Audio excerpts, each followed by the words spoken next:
Number 7، انسان کے اندر بڑھانے کی چاہت ہے۔ الہاکم التکاثر، تمہیں اپنے مال کو بڑھانے کی چاہت غفلت میں ڈالے رکھتی ہے، دھوکے میں رکھتی ہے۔ حتی زرتم المقابر، یہاں تک کہ تم قبرستان پہنچ جاتے ہو، دوسرے کے دفن کرنے کے لیے نہیں، خود دفن ہونے کے لیے۔ الہاکم التکاثر، تمہیں مال کی کثرت کی چاہت دھوکے میں ڈالے رکھتی ہے، یہاں تک کہ تم کو اچانک موت آ جاتی ہے اور تم قبرستان پہنچ جاتے ہو۔ انسان کو آپ دیکھیے، کوئی آدمی ہے، بس ہو گیا اب اس کے بعد ایک پیسے کی بھی ضرورت نہیں ہے۔ ایک آدمی بتائیے پورے انڈیا میں اور دنیا میں، مجھ کو پیسہ نہیں چاہیے۔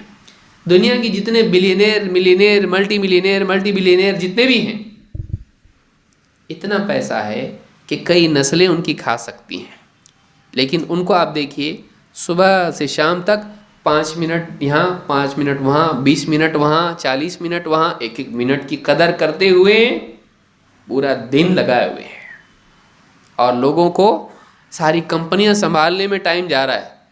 تو کیوں کمایا اتنا پیسہ؟ سکون سے زندگی گزاروں۔ تو ابھی کیا کرنا ہے؟ ابھی تیرا پورا ٹائم کمپنیوں میں جا رہا ہے، تو سکون کب کرے گا؟ مرنے کے بعد؟ انسان رک تھوڑی سکتے ہیں۔ آج میرے پاس 50 بلین ہے، مجھ کو 100 کرنے کا ٹارگٹ میرا ہے، 100 کروں گا رک جاؤں گا، 100 ہو گیا، 150، 200، وہ بھی ہو گیا، نمبر 1 مجھ کو بننا ہے، دنیا میں سب سے مالدار مجھ کو بننا ہے۔ انسان کی حرص کبھی ختم نہیں ہوتی ہے۔ ترغیب و ترہیب میں اس نیگیٹو چیز کو بھی ہم پازیٹیولی استعمال کر سکتے ہیں۔ صرف اتنا ہے کہ مال کے مقابلے میں آپ نیکی کی ترغیب اس کو دلا دیں۔ ظاہر بات ہے کہ ہمارے یہاں پر نوٹ روپے میں چلتے ہیں، امریکہ میں ڈالر، اور افریقہ کا تو معلوم نہیں، لیکن سعودی میں ریال۔ جہاں کی جو کرنسی ہے اس کے حساب سے آدمی کی مالداری طے ہوتی ہے۔ اب ایک آدمی کو دنیا میں مال کام آتا ہے کیونکہ یہاں کی یہ کرنسی ہے۔ آخرت کی کرنسی کیا ہے؟ ہاں، مال ہے؟ نہیں ہے، نیکیاں ہیں۔ انسان چاہتا ہے کہ کم زیادہ ہو جائے، میں کم کروں اور آؤٹ پٹ اس کا کیا ہے؟ زیادہ ہے۔ یہ دنیا کے بارے میں اگر ہے تو آخرت کے بارے میں بھی ہے کہ انسان کی نیکیاں، ان نیکیوں کی کوالٹی کی بنیاد پر اللہ تعالیٰ کئی گنا بڑھا دیتا ہے۔ مثلا اللہ تعالیٰ قرآن کریم میں فرماتا ہے، ان اللہ لا یظلم مثقال ذرہ، اللہ تعالیٰ ذرہ برابر بھی ظلم نہیں کرتا ہے۔ اللہ تعالیٰ ذرہ برابر، واقعی ذرہ کو بھی ذرہ کہتے ہیں، اور اسی طرح سے چونٹی کو بھی عربی میں ذرہ کہا جاتا ہے۔ چونٹی کے اتنا بھی اللہ تعالیٰ ظلم نہیں کرتا ہے، کہ اللہ تعالیٰ ذرہ برابر بھی ظلم نہیں کرتا ہے۔ وَإِن تَكُ حَسَنَةً يُضَاعِفْهَا وَيُؤْتِ مِن لَّدُنْهُ أَجْرًا عَظِيمًا، اللہ فرماتا ہے کہ اگر کوئی ایک نیکی ہے جو انسان کرتا ہے، وَإِن تَكُ حَسَنَةً يُضَاعِفْهَا، اللہ تعالیٰ اس نیکی کو کئی گنا بڑھا کے عطا کرتا ہے۔ وَيُؤْتِ مِن لَّدُنْهُ أَجْرًا عَظِيمًا، بلکہ اپنی طرف سے ایک عظیم الشان اجر عطا فرماتا ہے۔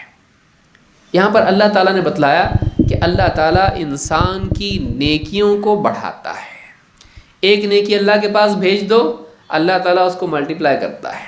قیامت کا دن جب آئے گا، تیری نیکی اگر 100 تھی تو کئی گنا بڑھ کے ملیں گی، آج کر لے کل کام آئے گا۔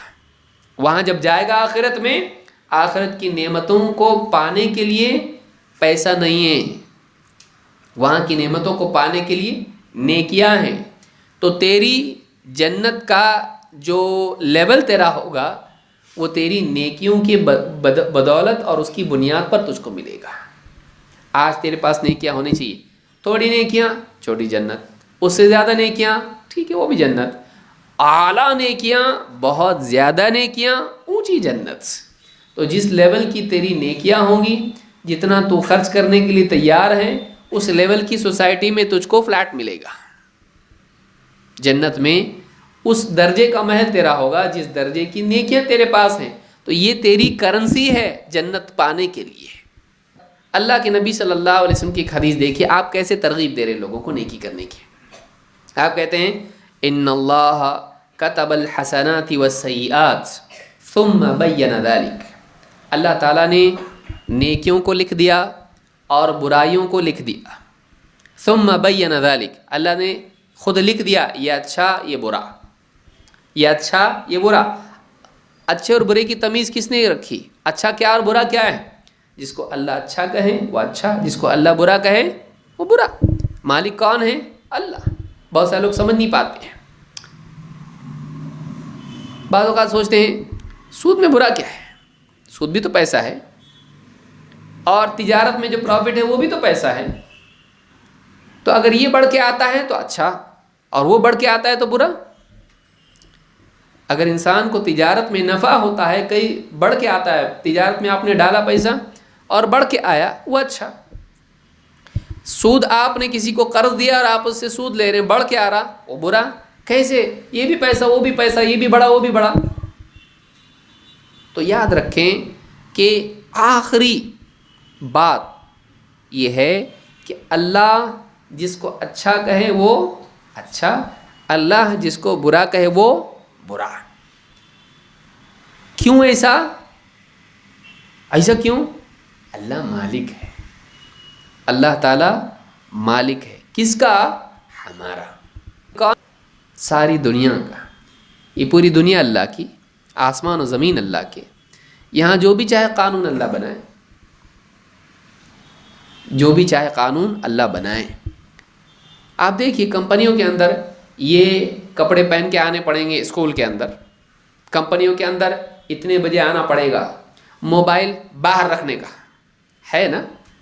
میرا موبائل ہے، آزاد ملک ہے، میں میرے پاس رکھوں گا، میری مرضی، باہر جاؤ، تم بھی جاؤ، موبائل بھی اور تم بھی. ایسا کیوں قانون؟ کمپنی کی پالیسی ہے. لوگ دین کے معاملے میں جو نہیں سمجھ پاتے ہیں، انگلش کے حساب سے سمجھ میں آ جاتا ہے، ذرا سی انگلش بول دو سب سمجھ میں آتا ہے. کیوں ایسا بھائی؟ موبائل باہر رکھ کے آنا، موبائل اندر نہیں لا سکتے، انٹرنیٹ استعمال نہیں کر سکتے، ڈاؤن لوڈ کچھ بھی نہیں کر سکتے. کیوں بھائی ایسا؟ کمپنی کی پالیسی ہے. تو انگلش میں بولنے سے صحیح ہو جاتا کچھ بھی؟ تو آدمی بہت ایزیلی مان لیتا اس کو. بھائی کمپنی کی پالیسی ایسا نہیں کر سکتے، وہاں پہ کمپنی کے اندر قاعدہ ہے ایسا، کمپنی کا قانون ہے ہمارے، ایسا ہم نہیں کر سکتے ایسا. آپ سوچیے لوگ کمپنی کا قانون ہے بول کے کئی چیزوں کو مان لیتے ہیں. اب نہیں بولتے ہیں آزادی کا کیا، ہماری چاہت کا کیا، ہماری مرضی. ایسا ظلم ہے یہ. تو فون آیا تو کبھی کچھ بھی نہیں، کام کرنا ہے بیٹا، باہر موبائل چھوڑ کے آ. تو کمپنی کا قانون ہے. کتنی کمپنیوں میں کتنے قانون بنے رہتے ہیں، ان کو فالو کرنا پڑتا ہے. لباس کے اعتبار سے، ہاں موبائل کے اعتبار سے، کسی اور اعتبار سے آدمی کو کرنا پڑتا ہے. اسکولوں میں آپ دیکھیے کرنا پڑتا ہے. دین میں یاد رکھیں، اچھا وہ جو اللہ نے بتایا اچھا، برا وہ جو اللہ تعالیٰ نے بتایا. کیا؟ یہ آسمانی پالیسی ہے، اللہ کی طرف سے بتایا گیا، خلاص اللہ نے حکم دے دیا اچھا یہ برا ہے. یہ اور بات ہے کہ اس میں حکمت ہوتی ہے، انسان کا اپنا بھلا ہوتا ہے. لیکن فائنل بات کیا ہے؟ اگر تیری سمجھ میں نہ آئے بھلا ہے کہ برا ہے، اللہ نے منع کر دیا تو برا ہے، اللہ تعالیٰ نے حکم دیا ہے تو اچھا ہے. اسی لیے کہا اللہ نے نیکیاں اور برائیاں لکھیں. وہ نیکی کیوں ہوئی؟ اللہ نے اس کو نیکی قرار دیا ہے. وہ برائی کیوں ہوئی؟ اللہ نے اس کو برا بتایا. اور ثم بین ذلک، پھر اللہ تعالیٰ نے بندوں کو بیان کر دیا، بندوں کے سامنے نبیوں کے ذریعے سے، کتابوں کے ذریعے سے بندوں کو بتلا دیا یہ اچھا یہ برا. یہ نہیں کہ اللہ نے طے کر دیا اور چھپا کے رکھا، نہیں، اللہ نے بندوں کو بتایا دیکھو یہ کرو یہ اچھا ہے، یہ برا ہے یہ مت کرو. فمن ہم بحسنۃ، اب سنیے، فمن ہم بحسنۃ فلم یعملها، لہٰذا کوئی آدمی کسی نیکی کا ارادہ کرے. جیسے کوئی آدمی سوچے کہ اس سال میں حج کو جاؤں گا، اس سال میں عمرہ کروں گا، آج رات میں اٹھ کے تہجد پڑھوں گا، بہت دن ہوا نہیں پڑھا آج پڑھوں گا میں. فمن ہم بحسنۃ فلم یعملها، لیکن وہ کر نہیں پایا اس کو. نیکی کا ارادہ کیا لیکن نیکی کر پایا نہیں. کتبہ اللہ لہ عندہ حسنۃ کاملہ، اللہ تعالیٰ اپنے پاس اس ارادے کی وجہ سے ایک کامل نیکی لکھ دیتا ہے. ایک آدمی نے نیت کی حج کو جاؤں گا، مر گیا، نہیں کر پایا، تو ثواب ملے گا حج کا کہ نہیں ملے گا؟ قاعدے سے کیسا لگتا ہے؟ ملنا چاہیے. کیا نہیں تو ملنا بھی نہیں چاہیے، لیکن اس کا ارادہ تھا، اللہ تعالیٰ اس کے ارادے پر اس کو ایک ثواب دے دیتا ہے. آدمی کا ثواب اس کی نیت سے شروع ہوتا ہے، عمل سے نہیں. سوچیے اللہ کی رحمت دیکھیے، آدمی کا ثواب کہاں سے شروع ہوتا ہے؟ یعنی آپ اس کی نیت سے. اب یہ جوان ہے، نیت کر رہا ہے جب بوڑھا ہو جاؤں گا تو میں فلاں فلاں کام کروں گا جب فری ہو جاؤں گا. یہ نہیں کہ بوڑھا ہوں گا تو 5 ٹائم کی نماز پڑھوں گا، وہ نہیں بول رہا ہوں میں. تو آج بھی ہیں، آپ سوچیں گے چلو ایک بات معلوم پڑی، نیت کرنے سے ثواب ملتا ہے، انشاءاللہ 5 ٹائم کی نماز پڑھیں گے. کب؟ ریٹائر ہونے کے بعد. وہ آج فرض ہے. یہ ایسی نیکیاں ہیں جو فرض نہیں اس کے اوپر، یا فرض ہیں تو ارادہ کیا لیکن کر نہیں پایا. بیمار ہو گیا مثلا، حج کا ارادہ کیا، بستر پہ پڑ گیا، نہیں کر پایا. تو ایک آدمی نیت کرتا ہے اور کر نہیں پاتا ہے، یا نفل نیکی ہے اور وہ کسی وجہ سے نہیں کرتا ہے، ارادہ چھوڑ دیتا ہے، تو کیا ہے؟ ایک نیکی اس کو ضرور ملے گی. پھر کہا فَإِنْ هُوَ هَمَّ بِهَا فَعَمِلَهَا، اگر وہ ارادہ کرے نیکی کا اور نیکی کر گزرے، وہ نیکی کر لے، كَتَبَهَا اللَّهُ لَهُ عِنْدَهُ 10 حسنات، اللہ تعالیٰ اس ایک نیکی پر اپنے ہاں اس کے لیے 10 نیکیوں کا ثواب لکھتا ہے. پڑھا ایک نماز لیکن ثواب کتنا مل رہا ہے اس کو؟ 10. ایک مرتبہ سبحان اللہ کہا، ثواب کرنسی کتنی بن رہی ہے؟ کمائے 1 روپیہ لیکن لکھے کتنے جا رہے ہیں؟ 10. 10 بس نہیں، 10 تو بگننگ ہے. کتبہ اللہ لہ عندہ 10 حسنات الى 700 ضعف الى اضعاف کثیرہ.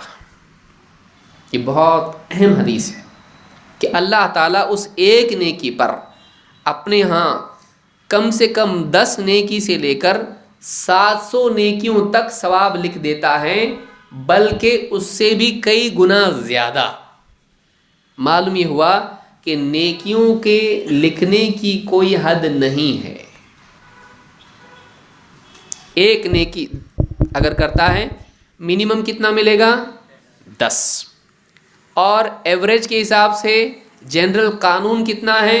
میکسیمم کتنا ہوگا؟ 700. جیسے ایک آدمی نے مثلا ایک اچھی سی نماز پڑھی، پیاری ایک دم سکون کے ساتھ، خوشو کے ساتھ، اللہ کے لیے پڑھ لیا، فنش، السلام علیکم ورحمۃ اللہ، السلام علیکم. ایک نماز پڑھا اس نے، 5 منٹ لگے اس کو 2 رکعت پڑھنے کے لیے. اس ایک نماز کا ثواب اگر اچھے سے پڑھ لیا، اگر اللہ کے ہاں ایک دم پاس ہو گئی وہ، تو اللہ تعالیٰ کم سے کم 10 سے لے کے 700 ثواب اس کا لکھ دیتے کہ 700 نمازیں پڑھ لی ہیں اس نے. 700 نماز پڑھنے کے لیے کتنا ٹائم چاہیے سوچیے؟ 5 منٹ اگر ایک نماز کے لیے، تو 700 کے لیے کتنے منٹ لگیں گے؟ 3500. اس کے کتنے گھنٹے ہوں گے آپ سوچیے؟ 24 گھنٹے کا ایک دن، 2400 کا کتنے دن؟ 100 دن. تو معلوم ہے کہ تقریباً 1 سال بھر کے قریب وقت لگتا ہے اس کو. کتنے سارے دن لگیں گے اس کو معلوم نہیں. تو اتنا وقت اس کا جائے گا، لیکن ایک نماز اچھے سے پڑھ لیا، اللہ 700 گنا تک اس کو ثواب دے سکتا ہے. زندگی آپ بڑھا نہیں سکتے، لیکن آپ عقل مندی سے اچھے سے نیکیاں کر کے زیادہ لمبی زندگی کے حساب سے نیکیاں کر سکتے ہیں. اتنی نیکیاں کہ گویا 1000 سال ملے تھے اس کو، اتنی نیکی کر کے آیا. کیسا کیا اس نے؟ بہت عقل مندی سے کیا، اخلاص کے ساتھ، سنت کے تابع ہو کر، اور اپنے اوقات کو صحیح طور سے استعمال کر کے. لیکن یہاں پہ بات رکتی نہیں ہے، بلکہ کہا الی اضعاف کثیرہ، بلکہ اس سے بھی کئی گنا زیادہ دے سکتا ہے. 700 تو بتانے کے حساب سے میکسیمم ہے، لیکن جیسے اللہ نے کہا انما یوفی الصابرون اجرہم بغیر حساب، اللہ تعالیٰ صبر کرنے والوں کو ان کا اجر دے گا بے حساب. الصوم لی وانا اجزی بہ، روزہ میرے لیے ہے، میں ہی اس کا ثواب دوں گا. 700 گنا تک تو بتایا ہے، اس کا میں دوں گا، اپنی طرف سے کتنا دینا میں دوں گا، اب نہیں بتاؤں گا. تو معلوم ہوا کہ ایک نیکی کا ثواب کئی گنا اللہ دے سکتا ہے. اگر ایک نیکی کم پڑ گئی آدمی کو جنت میں جانے کے لیے کیا کرے گا قیامت کے دن؟ آج موقع ہے، ایک آدمی ایک ایک ایک جوڑتے جوڑتے نیکیاں کرے، اپنے اوقات کو غلط استعمال نہ کرے. آپ کے پاس نیکی کرنے کے لیے کیا ہے؟ ٹائم. اور کل آپ کے پاس نیکی کے لیے کیا نہیں ہوگا؟ ٹائم. یہ ٹائم قیمتی ہے. اسی لیے حدیث میں کیا ہے؟ نعمتان مغبون فیہما کثیر من الناس الصحت والفراغ. 2 نعمتیں ہیں جن کے بارے میں لوگوں کی اکثریت، لوگوں کی ایک بڑی تعداد، کثیر تعداد دھوکے میں ہے. اکثریت، کثیر تعداد دھوکے میں ہے. کیا ہے وہ؟ صحت اور فری ٹائم، صحت اور فراغت. فارغ وقت اس کے پاس ہے، ضائع کر رہا ہے، بیٹھے بیٹھے بس ایسے ہی ٹائم پاس کر رہا ہے. ٹائم پاس، زندگی اتنی قیمتی ہے بھائی، ٹائم پاس کے لیے زندگی ہے. کتنے لوگ جو ہیں وقت یوں ہی برباد کر دیتے ہیں، ایک ایک دن برباد کرتے ہیں. مان لیجیے ایک آدمی جہنم میں چلا گیا، اس کے بعد اس کو کہا جائے کچھ نہیں دیں گے، 1 دن دیں گے. ایک دن میں میں کیا نہیں کر سکتا، ایک دن میں میں کیا نہیں کر سکتا. وہ ایک دن آج ہمارے پاس ہے، ہم کیا کر رہے ہیں؟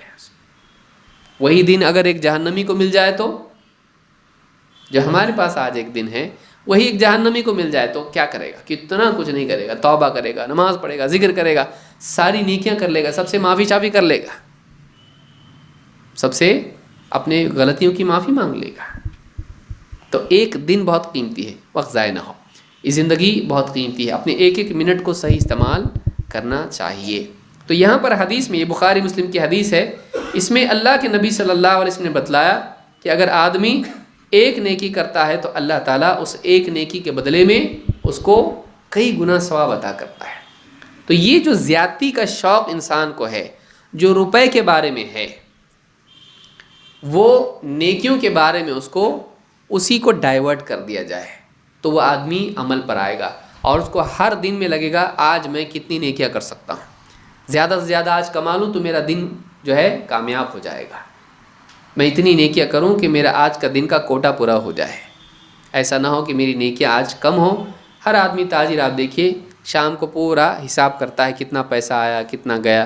اگر زیادہ آیا تو خوش ہوتا ہے، کم آیا تو نقصان میں آدمی اس کو برا لگتا ہے، غمگین ہوتا ہے. لہٰذا ہر دن کو آپ اپنا تجارت کا دن مانیں نیکیوں کے اعتبار سے، اور اس دن میں زیادہ سے زیادہ نیکیاں کرنے کی کوشش کریں.